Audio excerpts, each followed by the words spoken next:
Bounce is a good one too. On this occasion, Smith, Dean Smith that is, for St Joey's wins the tap. Goes to McGowan. McGowan under a little bit of pressure. Finds Habib. He's taken the ball, and I think you'll find, yes, that it's on. It's on for young and old here, right in front of the member stand here. They're actually going hammer and tong. Whoa, dearie me. There's got some trainers. We've got supporters. They've got everybody. Tassie Hodgson's just copped one. He was dishing a few out. The policeman's involved as well.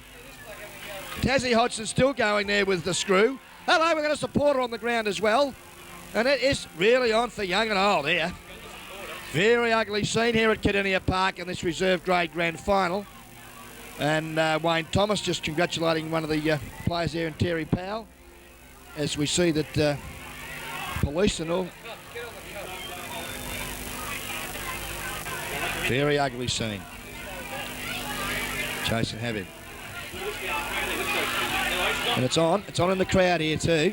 Yeah, his brother's getting a pretty hard time, the old Dino on the ground. I don't know whether people have mentioned the background of that one, but Dave Brainey decided it'd be a good idea to swap the numbers on the back of Matty Edmonds and Dean Smith, because Matty Edmonds is a class player and pretty unfortunate not to be in the senior team, and he absolutely slaughtered them in the first two finals.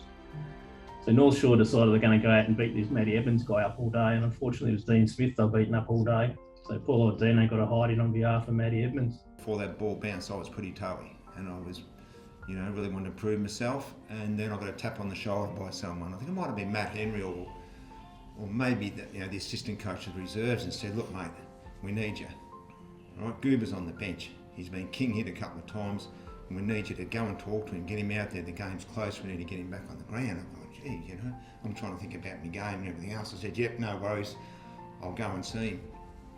So I ended up in the box, in the players' box section there, right on the ground. The grass is here. I'm talking to Goob, Do you remember that, mate? Yep. Yeah, come on, mate. You've got to get back on. They need you. And at this stage, I'm starting the ball. I've got my brother here who's got a bit of blood trickling from the head, and we're playing North Shore, and they were dirty back then. There's no doubt about that. And it was a lot dirtier now than what it is now. And I was fuming, and all of a sudden there's this massive blue started, from about 10 metres straight out in front of me. And without thinking, I've just gone out there 100 mile an hour and started wrestling, throwing haymakers, whatever you want to call it. Thinking I'm doing the right thing at this stage. It was interesting because all I can remember from the fight was some North Shore guys here going back and forth as Mole Pobbery was beating him up on the interchange bench. Then we look around and see Scotty Smith being taken off by the police. I remember actually just sitting there and vaguely remember the melees starting.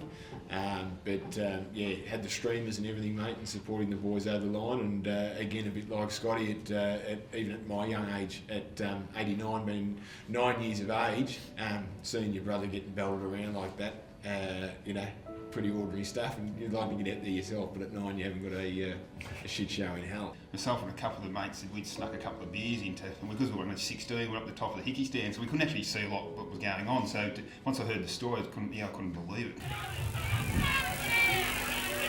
It's on in the crowd.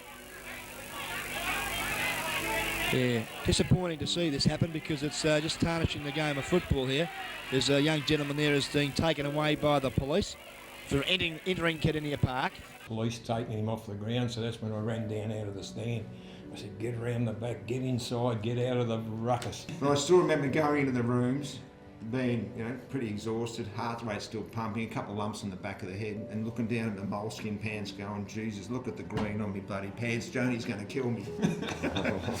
She was worse than North Shore. Yeah. I think it was Bernie or Grappa, one of the two, did some fast talking with the local constabulary. You managed to know them well enough. I think it happened to be a footy connection with one of the police as well.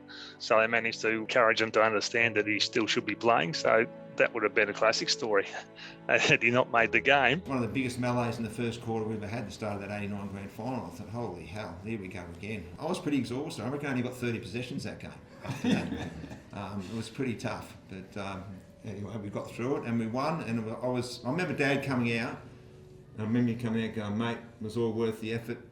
I'm really proud of you," and I still remember that moment.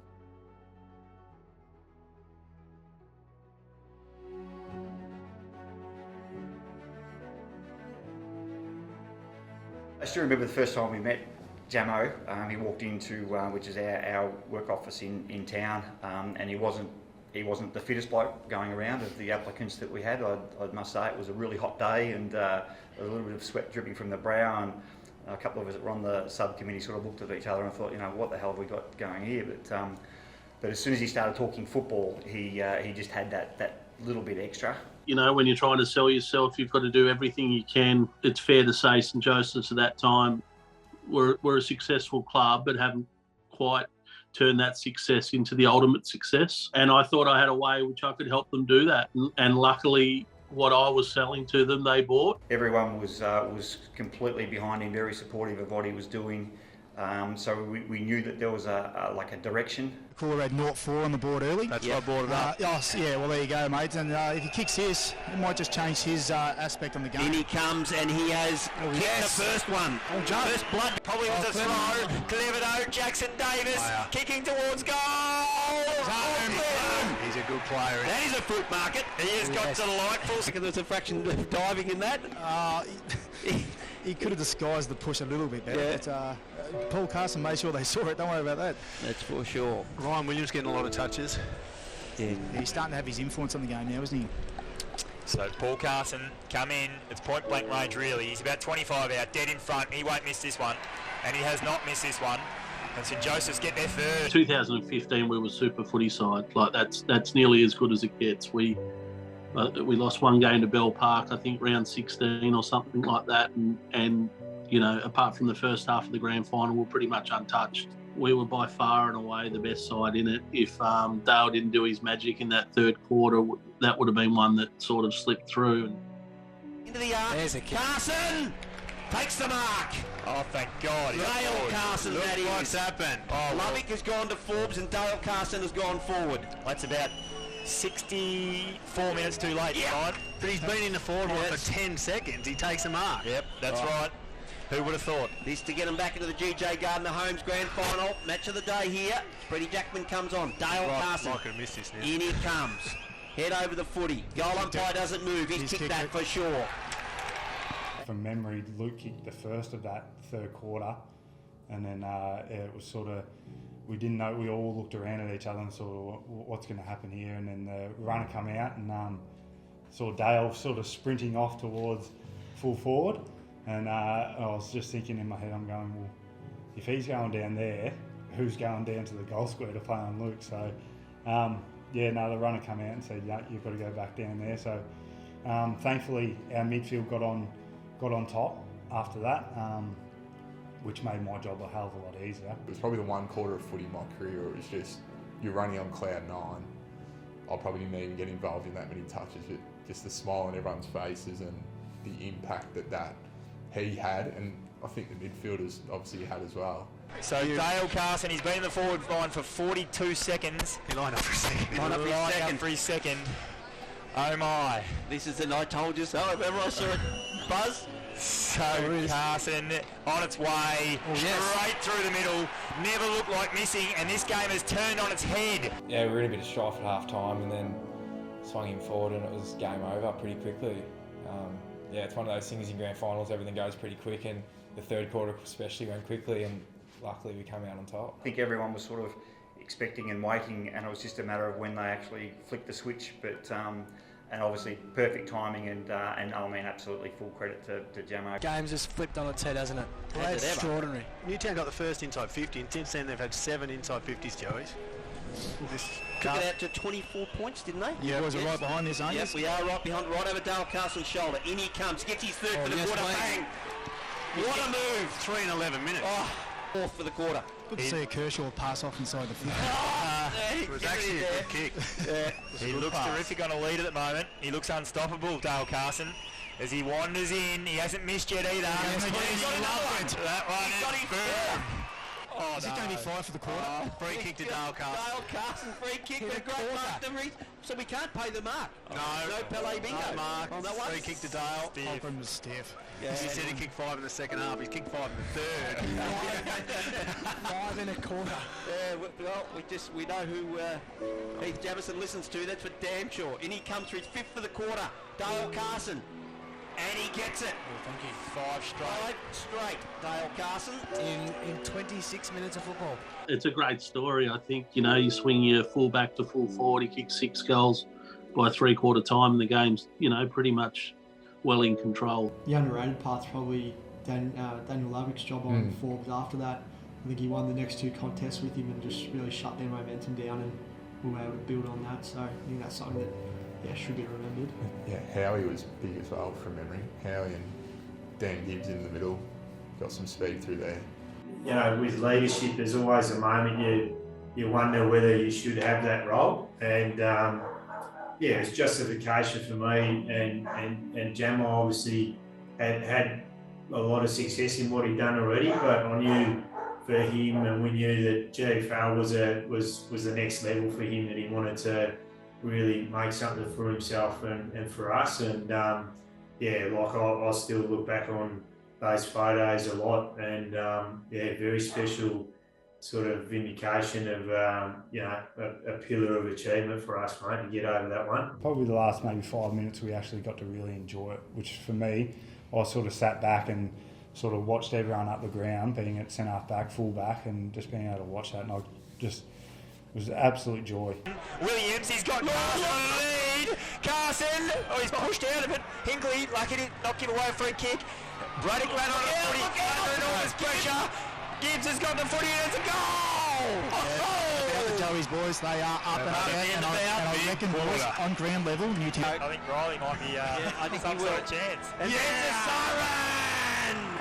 He did well, Riley Kershaw, didn't he? Did very well, Riley Kershaw. She's over. They don't care about it. She's over. He's not even going to have a shot home. Not even have a shot. Look at him. Forget it. So St Joseph's 13-15-93, the 2015 premiers. Thursday afterwards, when we were down at the pier, and to see, like I saw Nozza holding the cup, kissing the ball in his eyes out. Like to see all the guys that we'd watched go through, and I spoke about Andy McCartan and Cobber and all these guys who had been through so much and lost a lot of grand finals, just to see those guys so excited. It was like they'd won it, and that meant the world to me. Just seeing that was pretty special.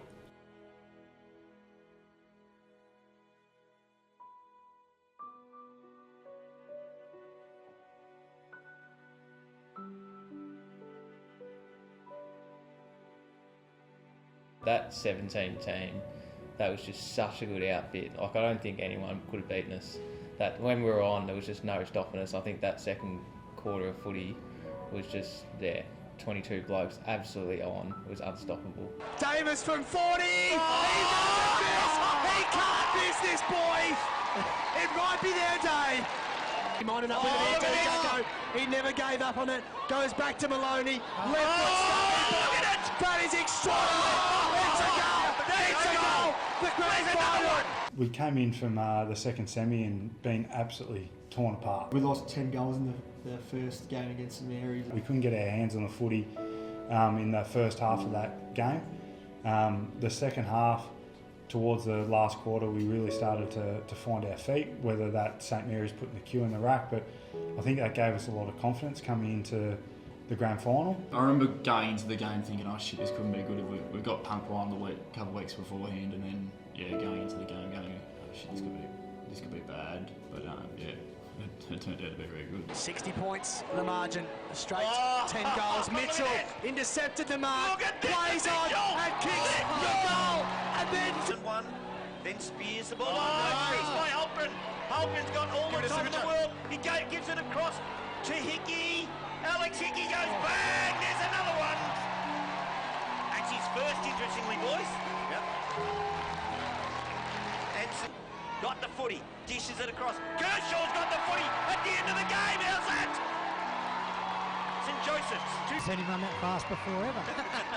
He's in trouble. Final score here, St Joseph's 18-16, 124 to St Mary's 9-7-61.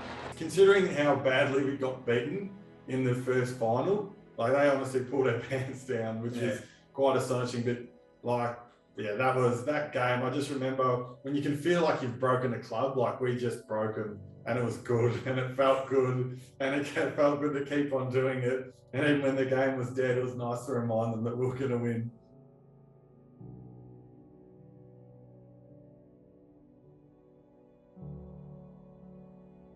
A lot of people have written us off in that game beforehand, saying that we were too old, too slow, that sort of thing. So, and we couldn't get our hands on the footy.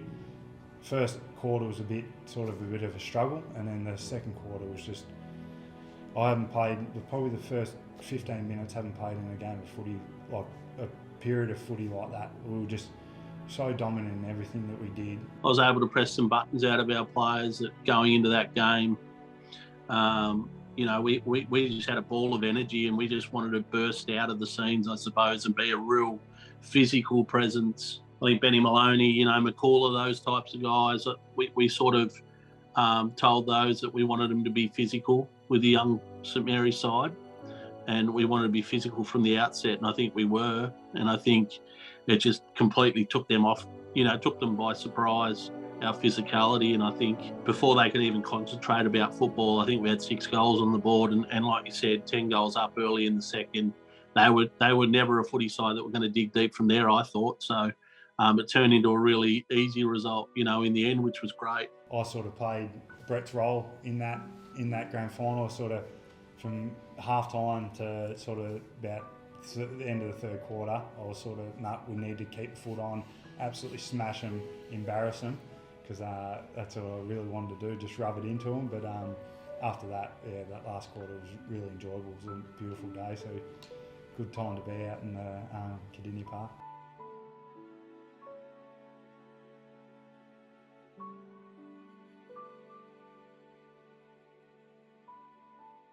Jamo was probably, the way he changed his place, it was phenomenal, I think. He was a really good manager of people, and he just brought the best out of everyone and the youth. That was really good. He's in goal scorer, he's run right up the field. Just for the listeners at home, there's no breeze down here. It's beautiful conditions. Ball comes down to Reese, goes round the body. First score on the board, and the first goal to St Joey's. You watch him look at the cameras. He knows we're back. This is our favourite old Super Joe. Get a close-up of Super Joe if he kicks this, boys. Don't worry about that. He'll celebrate to the empty grandstand on the other side. He won't care, Super Joe. Here he comes towards us. Here he is. Come on, Joey's. Straight at me, boys. That's hand over the top, son. Doesn't.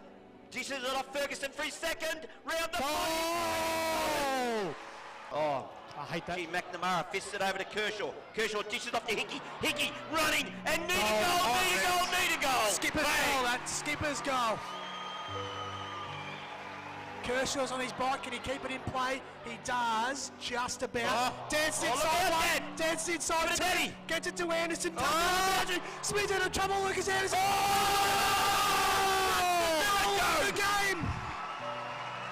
Under Jamo, there's no other place I wanted to be was around this footy club, around the boys that were playing with, around Jamo and playing Chase the Ace and carrying on like that. Even bad news, he knew how to deliver it to not have you dwelling on it. Just the belief he had was just probably that was probably the one thing that stood out of any other coach I've had. So yeah, he definitely, a lot of credit.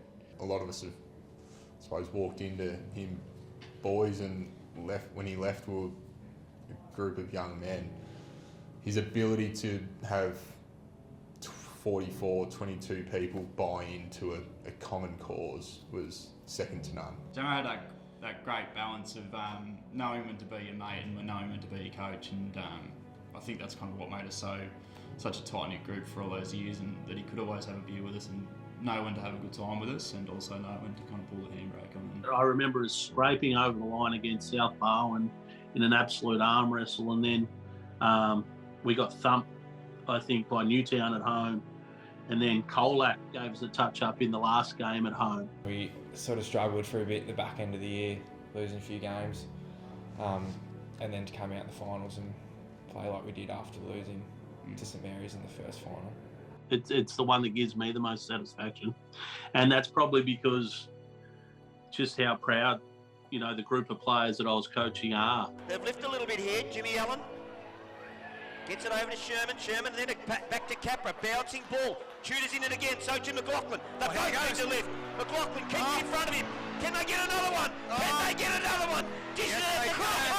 Well done, What is going on? I tell you what, the last 3 clearances around that stoppage in the centre of the ground has been incredible. Here, they're all getting around each other. Wow, ducks his head, but he got it. Oh, Super Joe says, get out of my way. Oh, he mucked it up. Ferguson needs to keep going, Ferguson. Hickey gets the handball out. Super Joe's back in it. Gets another crack. 360s it. Goes over the top. Hickey, the goal! Captain! Another captain goal! Captain! Bloody hell! They're in front! They're in front! Who would have thought? 4 minutes ago. We won 2 finals. We weren't playing great footy, but we just won it through sheer willingness to get to the last game again, you know, and the football, the players involved at St Joseph's in that final series, like that's grit if you've ever seen it, you know. So to make a grand final again, where I think everyone knew we were the old Warriors that were probably hanging on, we're running on top of the ground. So to envisage what happened grand final day was just another, I suppose, balls and all effort from, you know, 22 of the playing group. They're just a, you know, a proud group that just wanted to win more than the opposition. And I say that because they did, you know, and everything they did grand final day was just for the St Joey's Footy Club. He came to me, he was on his haunches and starting to think, oh, I wish I was in the Mediterranean or something. I could see it in his eyes, mate, and I just said to him, give me 15 more minutes, mate. And I'll never forget it, because the next 15 minutes, I reckon he turned into a bull again. And yeah, it's interesting the stuff you remember in moments like that, mate. With some of the eyes on the guys in the middle there, and they always say your bottom 5. You know, we don't call them bottom 5, but the ones you think need to contribute the most on days like that, they did it, mate. They had it in their eyes. They were ready to go. Again to Hickey. Oh, good Look at hands. that lovely hands. Good hands. Runs to 45. Goal. Huge, massive. Takes the footy towards Tudor, off his bootlaces to Hines, to Finnegan. He's a goal winner. This is to win it. You have got to be kidding. Unbelievable win. They were on the canvas. He's chipped it up, looking for... Yeah! There it is! Well bloody wee! Unbelievable game of football. Well bloody wee, boys! Gee whiz! So, final score, St Mary's 11-11, 77. St Joseph's 13-8, 86. So since half time, St Joey's kicked 9 goals, St Mary's kicked 5.